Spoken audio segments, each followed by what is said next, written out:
తూర్పు నియోజకవర్గంలో 3 కోట్ల రూపాయల విలువైన పనులకు శంకుస్థాపన చేసిన కేంద్ర మంత్రి రామ్మోహన్ నాయుడు. విజయవాడలో మునుపెన్నడి లేని రీతిలో అభివృద్ధి జరుగుతోందని వ్యాఖ్య.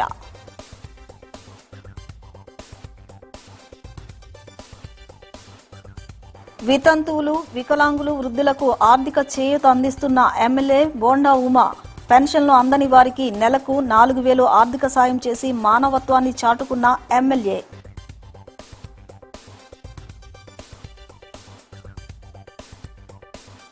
హిందువుల మధ్య చిచ్చు పెట్టే ప్రయత్నాలను అడ్డుకునేందుకు హైందవ సమాజం అప్రమత్తంగా ఉండాలి. వైసీపీ ఎజెండాలో భాగంగానే సనాతన ధర్మంపై దాడులు జరుగుతున్నాయని రౌండ్ టేబుల్ సమావేశంలో వక్తల ఆరోపణ.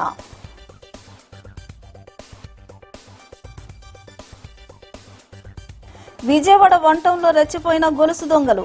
నడిచి వెళుతున్న వృద్ధురాలను వెంబడించి గొలుసు తెంపుకుని పరారైన అగంతకుడు. పోలీసులను ఆశ్రయించిన బాధితురాలు.